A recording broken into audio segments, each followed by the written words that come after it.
International politics का एक बहुत इंटरेस्टिंग कैरेक्टर जिसने ना सिर्फ अपनी विजनरी अप्रोच, अपनी स्टेट्समैनशिप, अपनी डिप्लोमेसी के टैक्टिक्स और उनके नए उसूलों के तहत वर्ल्ड पॉलिटिक्स में इंटरफेयर किया, वर्ल्ड पॉलिटिक्स में नए नियम बनाए, अमेरिका के प्रभुत्व को, अमेरिका की हिजेमोनी को स्थापित करने की एक सफल कोशिश की, बल्कि उसकी पॉलिसी ने पूरी दुनिया को रिशेप करने का भी काम किया।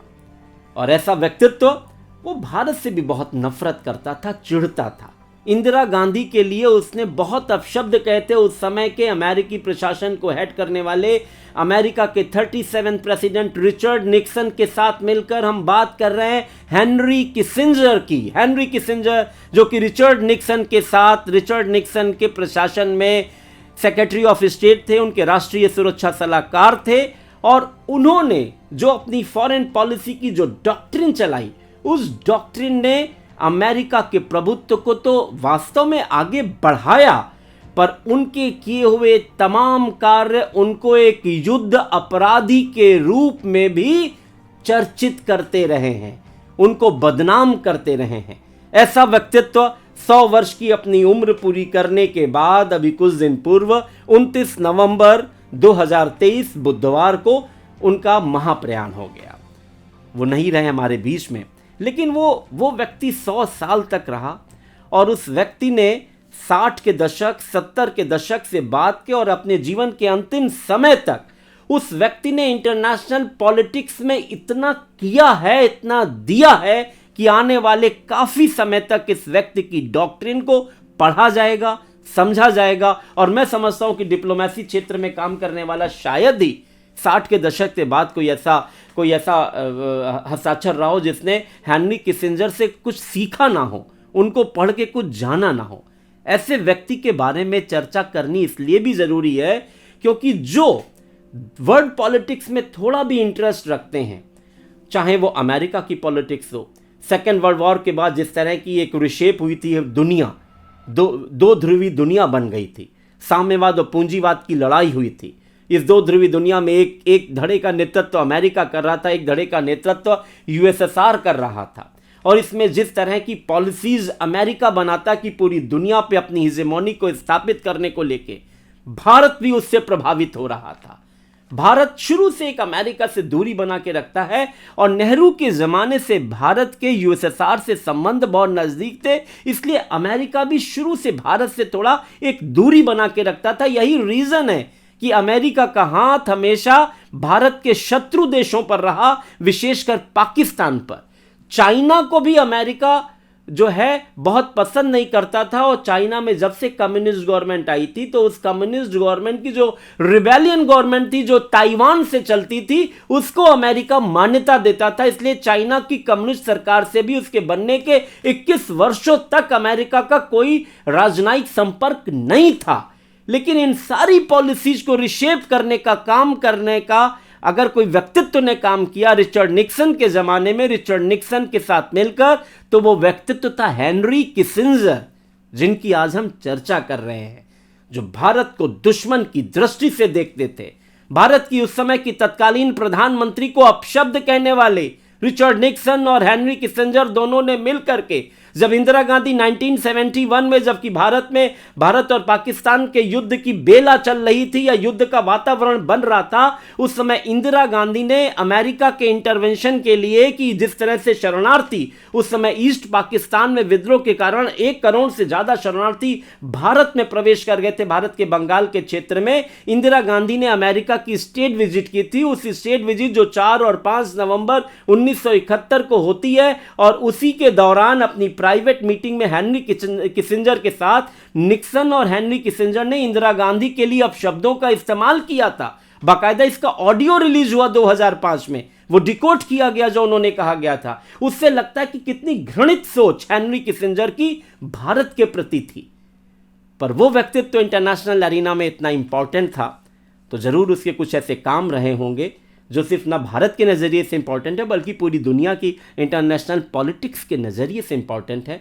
उस व्यक्ति को जानने के लिए, उसके कामों को समझने के लिए हम आज आपके बीच में हैं। हेनरी किसिंजर जो कि मूलतः एक ज्यूस थे, उनका जन्म जर्मनी में हुआ 1923 में। उस समय जो नाजी जर्मनी के हालात थे, तमाम ज्यूस लोग, यहूदी लोग दूसरे देशों में शरण ले रहे थे, जहाँ उनको अच्छी फैसिलिटीज़ मिल रही थी, जो देश उनको शरण देना चाह रहे थे, इसी पॉलिसी के तहत उनका परिवार जो है अमेरिका आता है। तब वो 15 वर्ष के थे, यानी 1938 में वो अमेरिका पहुंचते हैं। उनकी पूरी हायर एजुकेशन अमेरिका में होती है। 1943 में वो अमेरिका की सिटीजनशिप भी उनको मिल जाती है। इस दौरान वो अमेरिका की मिलिट्री में कुछ सर्विसेज भी देते हैं, वो एक अलग अध्याय है। हार्वर्ड यूनिवर्सिटी के वो स्टूडेंट भी रहे, वहीं से उन्होंने अपनी पीएचडी भी की। हार्वर्ड यूनिवर्सिटी के वो प्रोफेसर भी बने, हेड ऑफ डिपार्टमेंट भी उनके डिफेंस स्टडीज़ के डिपार्टमेंट बने, और परमाणु हथियार रणनीति के वो वास्तव में world class specialist knowledgeable personality थे। 1957 में उनकी पहली किताब आती है, और उस किताब जो फॉरेन पॉलिसी और न्यूक्लियर, अमेरिका की न्यूक्लियर पॉलिसी को लेके थी, परमाणु हथियारों के संबंध में थी, उस किताब के प्रकाशन के बाद से ही वो अमेरिका प्रशासन की नज़र में आ गए थे। और काम तो उन्होंने रिचर्ड निक्सन के ज़माने में शुरू किया अमेरिकी प्रशासन में, पर अमेरिकी प्रशासन में इसके पूर्व के दो तीन राष्ट्रपतियों के कार्यकाल में तमाम कमेटियों में उनकी विद्वता को देखते हुए उनसे एडवाइस ली जाती थी। इस तरह का व्यक्तित्व था हेनरी किसिंजर। और जब उनको मौका मिला रिचर्ड निक्सन के साथ मिल करके अमेरिका की पॉलिसीज को फ्रेम करने का, इंटरनेशनल पॉलिटिक्स में दूसरे देशों को लेकर के अमेरिका का जो हस्तक्षेप उस समय हुआ करता था, सेकेंड वर्ल्ड वॉर के बाद जो हमने बताया दो ध्रुवी दुनिया चल रही थी, उस समय यूएसएसआर को एक तरह से अपने बहुत बड़े प्रतिद्वंदी, कट्टर प्रतिद्वंदी के रूप में अमेरिका देखा करता था। यूएसएसआर जो कम्युनिज्म के प्रचार और प्रसार को बढ़ाने का काम पूर्वी यूरोप के देशों में, लैटिन अमेरिका के देशों में, साउथ एशिया के देशों में, साउथ अफ्रीका के देशों में कर रहा था, उसको रोकने का काम अमेरिका साम दाम दंड भेद किसी भी तरह करता था। इस पॉलिसी को बढ़ाने का काम, इस पॉलिसी को एग्जीक्यूट करने का काम करने वाला हेनरी किसिंजर था। यानी वो कितना ग्लोबल पैरामीटर पे आप उस आदमी की पर्सनालिटी को समझने का अंदाजा लगाइए। उस समय अमेरिका वियतनाम युद्ध में फंसा हुआ था। रिचर्ड निक्सन अमेरिका के राष्ट्रपति हुए 20 जनवरी 1969 को।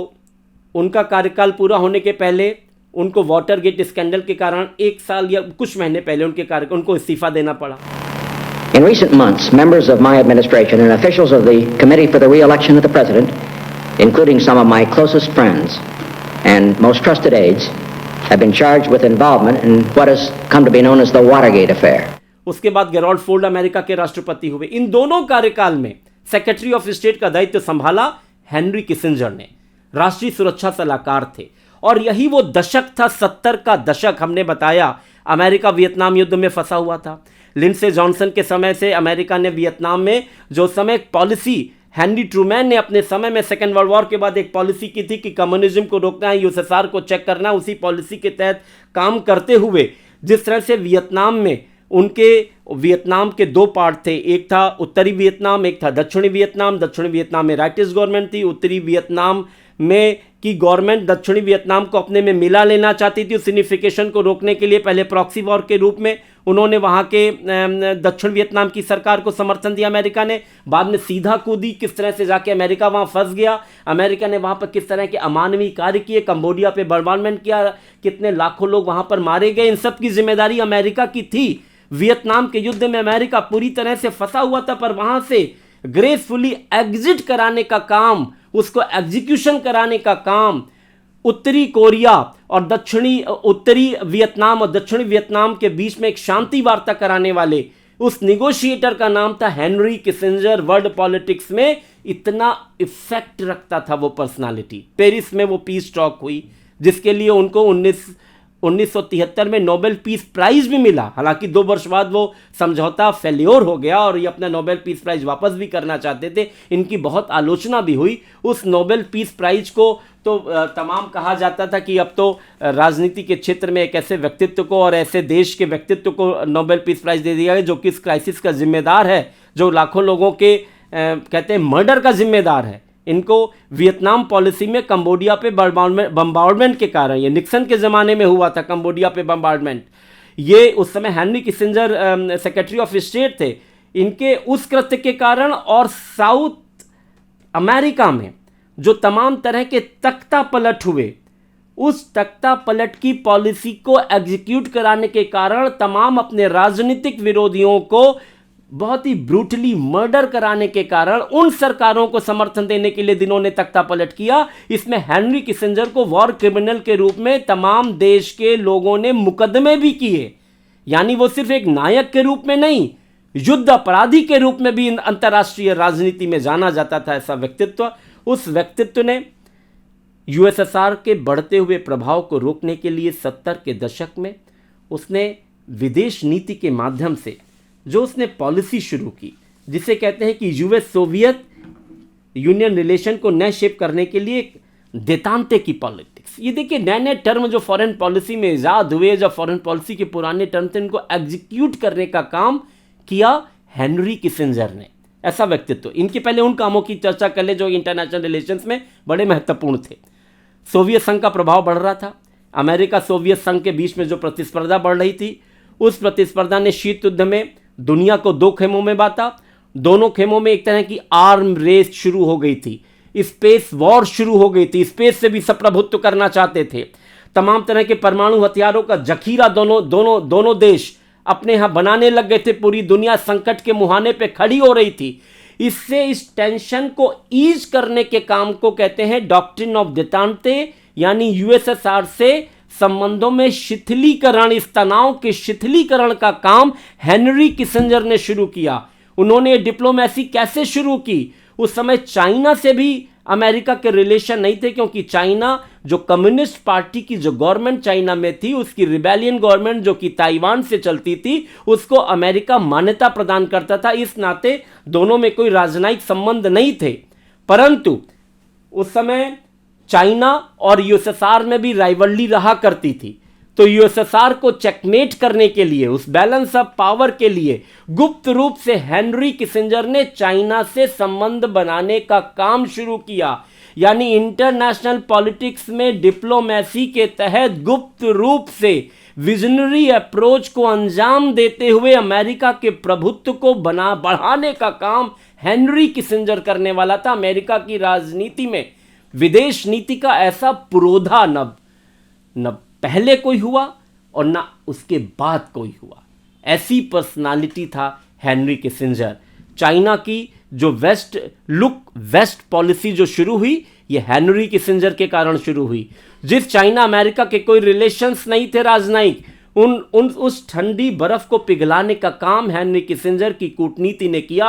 उन्होंने गुप्त यात्राएं चाइना की वहां के उस समय के प्रीमियर हो ची मिंच और माओ से तुंग, जो कि उस समय कम्युनिस्ट पार्टी के सेक्रेटरी यानी आली नॉल हुआ करते थे, इन दोनों पर्सनालिटीज से मिलकर के रिचर्ड निक्सन, जो कि अमेरिकन राष्ट्रपति थे, जो कि पहले अमेरिकन राष्ट्रपति हुए, उनकी स्टेट विजिट चाइना को प्लान करके चाइना और अमेरिका को नजदीक लाने का काम करने वाला व्यक्तित्व था हेनरी किसिंजर, जिसका प्रभाव क्या पड़ा? यूएसएसआर पे पड़ा। यूएसएसआर और जब चाइना और अमेरिका जब नजदीक होने लगे तो यूएसएसआर को चेक करने के लिए अमेरिका की एंट्री इस खेमे में हो रही थी। तो फिर यूएसएसआर से संबंध मधुर बने। उस समय जो परमाणु हथियारों का जखीरा था उसको कैसे कम किया जाए, इसके लिए जो पहला निगोसिएशन पीस टॉक अमेरिका और यूएसएसआर में शुरू हुआ, इसको इनिशिएशन कराने वाली पर्सनालिटी थी हेनरी किसिंजर। यानी देखिए, था तो वो केवल सेक्रेटरी ऑफ स्टेट अमेरिका, विदेश मंत्री अमेरिका का, पर उस आदमी की पर्सनालिटी की, उसकी विजनरी स्टेट्समैनशिप ऐसी थी कि पूरी दुनिया की राजनीति को वो प्रभावित कर रहा था। दुनिया दो खेमे में बटी, दूसरे खेमे, इन दो खेमों में बटने के कारण पूरी दुनिया तीसरे विश्व युद्ध के मुहाने पे खड़ी होने लग गई थी। परमाणु हथियारों का जखीरा बढ़ने लगा था। उस जखीरे को नियंत्रित करने के लिए, रेगुलेट करने के लिए जो salt strategic arms limitation talk शुरू हुई 1969 में, और जो 1972 में salt strategic arms limitation treaty जो बनी अमेरिका और यूएसएसआर के बीच में, कि चरणबद्ध तरीके से अपने परमाणु हथियारों को नियंत्रित करेंगे, घटाएंगे, ये अंतर्राष्ट्रीय राजनीति में ऐतिहासिक काम था। पूरी दुनिया को इससे, जो उस समय एक तरह की अशांति थी, उससे फायदा पहुंचा था। ये काम कराने वाला हेनरी किसिंजर था। वियतनाम से अमेरिका की सक्सेसफुली एग्जिट कराने वाला कौन था? हेनरी किसिंजर था। वेस्ट एशिया में अमेरिकन पॉलिसी के तहत अमेरिका की हिजेमोनी को बढ़ाने वाला अरब इजराइल के बाद इन वेस्ट एशिया में पीस टॉक शुरू करने वाली पर्सनालिटी कौन थी? हेनरी किसिंजर के निगोसिएशन के बाद इसी को फॉरेन पॉलिसी में शटल डिप्लोमेसी कहा गया। यानी ऐसे दो देशों के बीच में एक मध्यस्थ का कार्य करके कि जो तनाव की मुद्रा में हो उनको शांति की मुद्रा में लाना, उनको डिस्कशन तक की टेबल तक लाने का काम, इस पॉलिसी को शुरू कराने का काम किया था हेनरी किसिंजर ने। इंटरनेशनल पॉलिटिक्स के एरिना में इतना मल्टी फैसेटेड पर्सनालिटी दूसरा कोई हुआ ही नहीं। सारे कॉन्टिनेंट के जहां जहां पर विवादित क्षेत्र थे, जहां पर अमेरिका का इंटरफेरेंस था, उस क्षेत्र में अमेरिका के नेशनल इंटरेस्ट को सरवाइव करने के लिए, अमेरिका की हिजेमोनी स्टैब्लिश हो, उसके नेशनल इंटरेस्ट को कहीं कंप्रोमाइज ना करना पड़े, उसका जलवा भी बरकरार रहे और वहां पर शांति भी स्थापित हो, या अमेरिका के हितों के अनुरूप वहां की सरकार काम करे, इसके लिए जो कुछ भी नैतिक और अनैतिक साम दाम दंड भेद से CIA का इस्तेमाल करके, चाहे तख्ता पलट करके, जैसे साउथ अमेरिका में तमाम सरकारों का तख्ता पलट उस समय हुआ, चाहे वो चिली की गवर्नमेंट हो या अर्जेंटीना की गवर्नमेंट हो, ऐसी राइट विंग गवर्नमेंट को हर तरह से अमेरिका से मदद दिला करके अमेरिका की हिजेमोनी स्थापित हो और USSR का जो बढ़ता हुआ कम्युनिज्म है उसको रोका जाए, जो कि अमेरिका की हैरी ट्रूमैन की पॉलिसी थी। ये सब को एग्जीक्यूशन, सफलतापूर्वक एग्जीक्यूशन कराने वाला अमेरिका में, अमेरिका की विदेश नीति में कोई पुरोधा हुआ तो वो था हेनरी किसिंजर। इसीलिए इन 100 वर्षों के कार्यकाल में केवल सिर्फ अपने उस समय में ही नहीं जब वो सेक्रेटरी ऑफ स्टेट थे, इसके पहले भी अपनी इंटेलिजेंसिया के कारण उनकी पूछ थी, और इसके बाद भी चाहे रोनाल्ड रीगन हो, रोनाल्ड रीगन ने भी सेंट्रल अमेरिका में तमाम तरह की जो है एडवाइस करने के लिए उन्होंने उनको अपॉइंट किया था। जॉर्ज बुश ने जब 2001 में जो उनकी इराक पॉलिसी थी, 2001 से और 3 के बीच में जिस तरह से इराक पे इन्वेजन हुआ था, उस समय भी जॉर्ज बुश को एडवाइस करने का काम किया था उन Republican president George W Bush को इन्हीं हेनरी किसिंजर ने।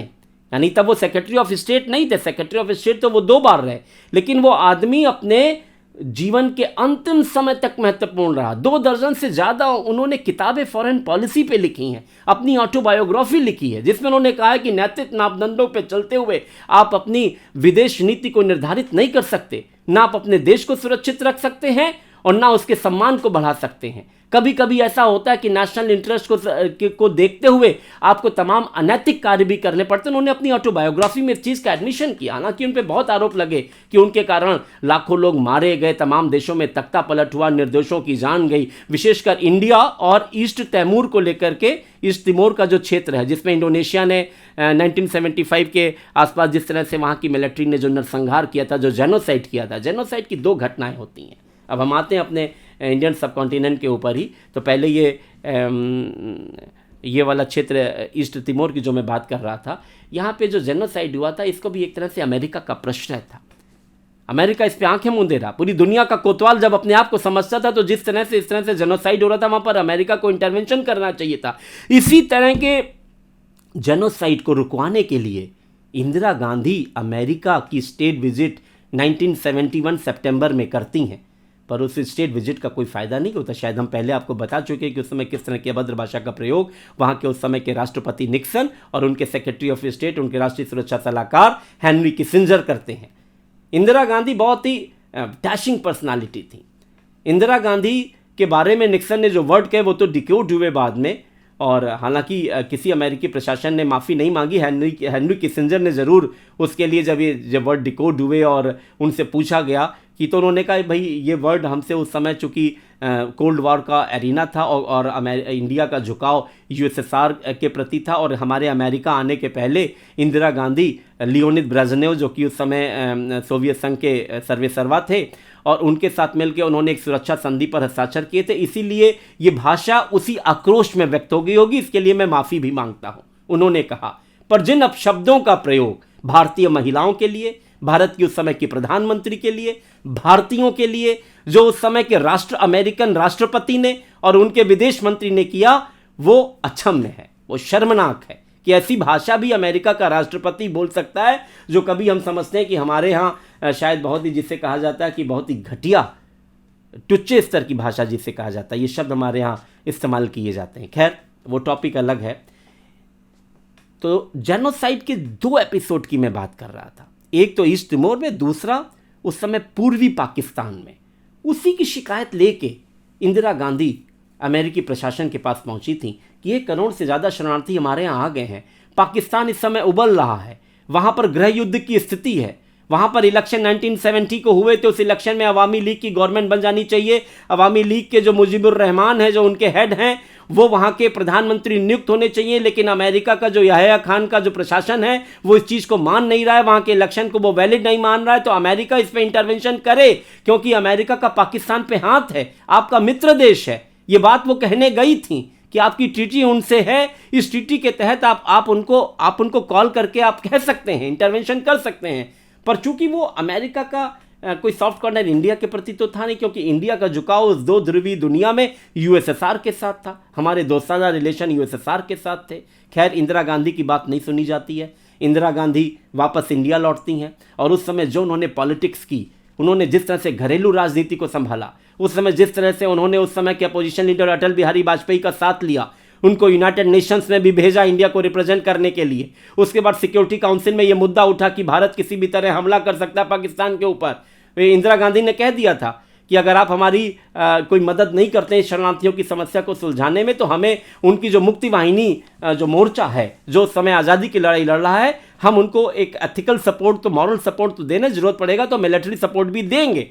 निक्सन ने इसके लिए चिताया था इंदिरा गांधी को कि कुछ ऐसा ना करना वरना बहुत तगड़ा सबक तुम्हें अमेरिका सिखाएगा। लेकिन इंदिरा गांधी ने उस समय अमेरिका में जाकर ही वक्तव्य दिया था कि कोई 3 और 4,000 किलोमीटर मील दूर बैठ करके भारत की राजनीति और विदेश नीति को संचालित नहीं कर सकता है, हमें मालूम है हमें क्या करना है। बहुत ही अभद्र टिप्पणियां उस समय निक्सन ने की थी। पर यही इंदिरा गांधी को लिंडसे जॉनसन ने कितना अप्रिशिएट किया था जब वो उन्होंने स्टेट विजिट उनके कार्यकाल में की थी। उनसे वो उनके आकर्षक व्यक्तित्व से बहुत प्रभावित लिंडसे जॉनसन, अमेरिकन राष्ट्रपति जो इसके पूर्व के राष्ट्रपति थे, उनसे रहते थे। पर निक्सन की चिढ़ थी, और निक्सन की ये चिढ़ बढ़ाने का काम हेनरी किसिंजर ने किया था, क्योंकि हेनरी किसिंजर को कोई भाव इंदिरा गांधी ने दिया नहीं था। इससे भी तमाम किताबें लिखी गई हैं कि इंदिरा गांधी तो नेहरू के समय से अमेरिका की यात्रा किया करती थी, तो वो अमेरिका की राष्ट्रपति की किसी सुपीरियरिटी कॉन्फ्लिक्ट उसमें नहीं आती थी कि ये अमेरिका के राष्ट्रपति हैं तो इनको ज़्यादा अदब पेश किया जाए। आंख में आंख मिलाकर बात करने वाले अगर भारत देश के उस समय के प्रधानमंत्री की जितनी तारीफ की जाए कम है। उन्होंने जो फॉरेन पॉलिसी के माध्यम से इन्हीं हेनरी किसिंजर को सिर्फ 2 लोगों ने जवाब दिया वर्ल्ड पॉलिटिक्स में, एक भारत की प्रधानमंत्री इंदिरा गांधी ने, दूसरे उस समय के क्यूबा के फिदेल कास्त्रो ने। और फिदेल कास्त्रो इंदिरा गांधी दोनों अच्छे मित्र थे। इन दोनों ने हेनरी किसिंजर को जता दिया कि तुम जबरन अमेरिका की ये जो कहते हैं डिक्टेटरशिप हम पर नहीं थोप सकते। अमेरिका के लाख भड़काने के बाद अमेरिका ने कहा कि किसी भी तरह का युद्ध पाकिस्तान पे इंडिया ना करे। 1971 में जो हालात पैदा हुए, उन हालातों पे हम सबको मालूम है किस तरह से इंडो पाक वॉर शुरू हुई। ये 3 दिसंबर 1971 की बात है। जनरल मानेकशॉ के नेतृत्व में जिस तरह से भारत ने जो है पहले पाकिस्तान ने एग्रेसर बना, उसने बमबारी की हमारे उत्तर भारत के क्षेत्रों पर। इंदिरा गांधी ने तुरंत अपने जनरल मानेकशॉ को आजाद किया कि अब भारत को युद्ध में कूदना अनिवार्य हो गया है, क्योंकि युद्ध पाकिस्तान ने हम पर थोपा है। हेनरी किसिंजर ने बराबर संपर्क करने की कोशिश की कि भारत किसी तरह का कदम ना उठाए। उन्होंने कहा भारत अगर कदम उठाएगा तो अमेरिका निश्चित रूप से इसमें हस्तक्षेप करेगा और पाकिस्तान को साथ देगा और भारत को बहुत नुकसान उठाना पड़ेगा। और सिर्फ उसने ये धमकी नहीं दी इसको एग्जीक्यूट करने के लिए, उसने अपनी परमाणु ऊर्जा से संचालित अपना जो है 7th फ्लीट उसने बंगाल की खाड़ी में भेज दिया था। अपना विमान वाहक युद्धपोत उसने बंगाल की खाड़ी में तैनात कर दिया था। ये तो भारत और यूएसएसआर की अपनी जो ट्रीटी थी, इंदिरा गांधी की लीडरशिप थी कि इंदिरा गांधी ने इंदिरा गांधी के नेतृत्व में यहाँ की सेनाओं का मनोबल था कि उन्होंने पाकिस्तान के साथ युद्ध में केवल ये 14 या 15 दिन की लड़ाई में उन्होंने ये हालात पैदा कर दिए कि 98,000 से ज़्यादा 1 लाख के आसपास पाकिस्तानी सैनिकों ने ढाका में आत्मसमर्पण किया। पाकिस्तान की हार हुई और बांग्लादेश आज़ाद हुआ। उस नाते हेनरी किसिंजर इंदिरा गांधी से बहुत नफरत करते थे। रिचर्ड निक्सन भी बहुत ही नफरत करते थे। और आप ये देखिए, मुजीबुर रहमान वो इसके पहले पकड़े जाते हैं, गिरफ्तार किए जाते हैं। पाकिस्तान की जेल में रहते हैं, और जब ये सारा एपिसोड हो जाता है, पाकिस्तान की हार होती है, उसके बाद मुजीबुर रहमान ससम्मान वही जुल्फ़िकार अली भुट्टो जो उस समय बड़े हेनरी किसिंजर के खास हुआ करते थे, जिनको फ़ोन करके हेनरी किसिंजर युद्ध के समय सारी जानकारियां देते थे, वही जुल्फ़िकार अली भुट्टो की फांसी हुई थी हेनरी किसिंजर के कारण। हेनरी किसिंजर, ये भी एपिसोड हम आपको बताते हैं कि इस तरह से राजनीतिक हत्याएं कारित कराते थे। इंदिरा गांधी की भी हत्या 1984 में हुई, हम कुछ नहीं कहना चाहते, पर हेनरी किसिंजर कभी इंदिरा गांधी को पसंद नहीं करते थे। जुल्फ़िकार अली भुट्टो जो उनके बड़े खास थे, जब भारत ने 1971 में जब परमाणु बम बना लिया, उसके बाद जुल्फ़िकार भुट्टो ने कहा कि पाकिस्तान भी परमाणु बम बनाएगा, पर इस चीज़ में अमेरिका उसका साथ नहीं देना चाहता था इजराइल के कारण, क्योंकि अमेरिका कहता था ये तो एक अरब बम हो जाएगा, अगर पाकिस्तान परमाणु बम बनाएगा, परमाणु शक्ति अर्जित करेगा, तो इजराइल के खिलाफ अरब देश, मुस्लिम देश कभी भी इसका इस्तेमाल कर सकते हैं। उन्होंने जुल्फ़िकार अली भुट्टो को चिताया भी था। जुल्फ़िकार अली भुट्टो नहीं माने, उन्होंने लीबिया से तमाम तरह का सहयोग लेकर के इस बम को बनाने का काम जारी रखा। उसके बाद आप जानते हैं क्या इतिहास हुआ, हेनरी किसिंजर चिढ़ गए थे जुल्फ़िकार अली भुट्टो से। उसके बाद जुल्फ़िकार अली भुट्टो न राजनीति कर पाए, न जिंदा रह पाए। उनको जो है फर्जी केस चला करके वहीं पर गिरफ्तार किया गया, उनको पदस्थ भी किया गया, बाद में उनको फांसी भी हो गई। तमाम ऐसे चाहे चिली में हो, अर्जेंटीना में हो, इस तरह की तमाम किलिंग्स हुई थी जिसमें हेनरी किसिंजर का हाथ माना जाता था, इसीलिए तो उनको वॉर क्रिमिनल के रूप में भी चिन्हित करते थे। पर इंदिरा गांधी एक ऐसी शख्सियत थी, ना उन्होंने हेनरी किसिंजर को कुछ समझा, ना उन्होंने रिचर्ड निक्सन को कुछ समझा। ये इतिहास के बड़ा महत्वपूर्ण पार्ट है। पर इन सब अपवादों को छोड़ दिया जाए तो हेनरी किसिंजर एक वर्सेटाइल पर्सनालिटी थे। चाहे वेस्ट एशिया की पीस टॉक को इनिशिएशन कराने का काम हेनरी किसिंजर ने किया। पूरी समय की जो ग्लोबल पॉलिटिक्स थी उसमें अगर ये डेटांते का पीरियड ना आता, शीतलीकरण का पीरियड ना आता, तो उस समय जो परमाणु हथियारों की जो अंधी दौड़ अमेरिका और रशिया में, यूएसएसआर में शुरू हो गई थी, ये थर्ड वर्ल्ड वॉर जिसको हम आज तक अभी एक्सपेक्ट कर रहे हैं, ये बहुत पहले हो गई होती। ऐसे तमाम क्षेत्र थे, चाहे वो वेस्ट एशिया का क्षेत्र हो, इंडी चाइना का क्षेत्र हो, हिंद चीन का क्षेत्र हो, तमाम ऐसे क्षेत्र थे जो कॉन्फ्लिक्ट एरियाज थे दुनिया के, जहां पर थर्ड वर्ल्ड वॉर की सिचुएशन बन रही थी। इसको ईज करने का काम हेनरी किसिंजर की डॉक्ट्रिन ने किया। इनकी रियल पॉलिटिक डॉक्ट्रिन बड़ी मशहूर थी कि यथार्थवादी दृष्टिकोण विदेश नीति में अपनाते थे। विदेश नीति के जो भी स्टूडेंट हैं, इंटरनेशनल रिलेशंस के जो भी स्टूडेंट हैं, अगर उस समय 60 के दशक, 70 के दशक से लेकर के और 90 के दशक तक की जो अंतर्राष्ट्रीय राजनीति है, आज भी जो वेस्ट एशिया का जो सिनेरियो है, जो पीस टॉक्स आगे बढ़ी हैं, कैंप डेविड का जो समझौता हुआ था, इसकी आधारशिला रखने वाले हेनरी किसिंजर थे। तो हेनरी किसिंजर अपनी तमाम उपलब्धियों के कारण, जो कि हमने आपको बताई कि Eisenhower, John Kennedy, Lindsay Johnson, इनको तो प्रभावित किया। रोनाल्ड रीगन और जॉर्ज बुश के भी सहयोगी रहे, 5 राष्ट्रपति। और इसके अलावा हेनरी किसिंजर ने ऑपरेशन कंडोर, उनका बड़ा चर्चित रहता था ऑपरेशन कंडोर, जो कि साउथ लैटिन अमेरिका में जिन देशों का तख्ता पलट किया गया, उसको ऑपरेशन कंडोर का नाम दिया गया था। हर तरह से, चाहे कत्लेआम करके तख्ता पलट करना, नरसंहार में मदद करना। अर्जेंटीना में 30,000 लोगों की मौत हुई थी। चिली में ऑगस्टो पिनोचेट का रिजीम हम सब लोग जानते हैं कि कैसे आया था। इस तरह के तमाम ऐतिहासिक किस्से हैं। और अब हेनरी किसिंजर ने तमाम तरह की बुक्स लिखी, और मरने के कुछ समय पहले भी वो शी जिनपिंग से मिलने चाइना गए थे, और वो अक्सर अपनी किताबों के माध्यम से चेताते थे कि इस समय जो एक रेस या कॉन्फ्लिक्ट जो अमेरिका और चाइना के बीच में है, ये प्रथम विश्व युद्ध जैसे दुनिया के हालात पैदा कर रहा है। और चाइना के वो बहुत मित्र थे। आज चाइना की जो हिजेमोनी वर्ल्ड में स्थापित हुई है, चाइना अमेरिका के बाद दूसरी एक महाशक्ति के रूप में उभरा है, इसमें बहुत बड़ा रोल हेनरी किसिंजर का है। अगर वेस्ट की पॉलिसी चाइना ने, अगर उस समय 1970 के फेज में, 71, 72 के फेज में, 72 में निक्सन ने चाइना की विजिट की थी, अगर चाइना ने ना अपनाई होती तो चाइना आज इस पोजीशन में ना होता। आज चाइना की जो महाशक्ति के रूप में है, हमेशा प्रो चाइना के रूप में उनको जाना भी गया। चाइना और अमेरिका के संबंध बाद में खराब हुए। इंदिरा गांधी को लेकर जो हम हेनरी किसिंजर की बात कर रहे थे, उन्होंने अपनी ऑटोबायोग्राफी में उस चीज़ का जिक्र किया, जो चीज़ उनके जो कड़वाहट उन दोनों के बीच में थी। उन्होंने लिखा कि मिसेस गांधी वो जो strong personality relentlessly pursuing Indian national interest with single-mindedness and fineness.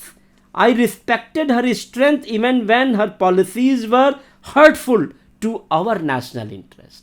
Indira Gandhi एक वास्तव में एक आयरन लेडी थी, आयरन पर्सनालिटी थी. उनको भी अप्रिशिएट उन्होंने अपनी ऑटोबायोग्राफी में किया है, लेकिन मूलतः वो बड़ा चिढ़ते थे. इंदिरा गांधी की हत्या 1984 में हुई और हेनरी किसिंजर जिससे नफरत करते थे वो स्वाभाविक मृत्यु नहीं मरा. बहुत कुछ तो नहीं कहना है, लेकिन हेनरी किसिंजर का व्यक्तित्व ऐसा रहा जो कि इंटरनेशनल पॉलिटिक्स में कुछ भी इंटरेस्ट रखने वाले, चाहे वो उसके स्टूडेंट हो, टीचर हो या आम व्यक्ति हो, ज़रूर हेनरी किसिंजर को पढ़ना चाहिए. गैरी बॉस ने एक बुक लिखी है the blood Telegram, Nixon Kissinger and a forgotten genocide. ये भी बहुत पढ़ने लायक है. इसमें भी बहुत कुछ हेनरी किसिंजर के बारे में है.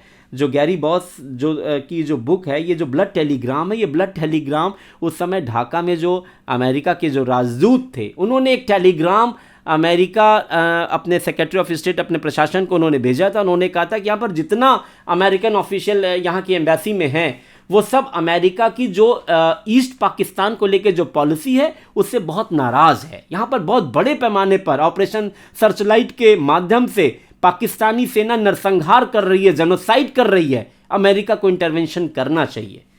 खैर इसी पे एक बुक लिखी गई है द ब्लड टेलीग्राम. और तमाम किताबें हैं जो कि जुड़ी हैं. सैमुअल हर्श की एक किताब है the price of power, Kissinger in the Nixon white house. ये भी पढ़ने लायक है. इसमें भी हेनरी किसिंजर के बारे में बहुत जानकारी मिलती है. खैर हेनरी किसिंजर का जो भी व्यक्तित्व रहा हो, लेकिन भारत की इंदिरा गांधी ने हेनरी किसिंजर को जो फिटेड रिप्लाई दिया था वो इंडियन पॉलिटिकल एरिना में, इंडियन फॉरेन पॉलिसी के एरिना में हमेशा याद रखा जाएगा. नमस्कार.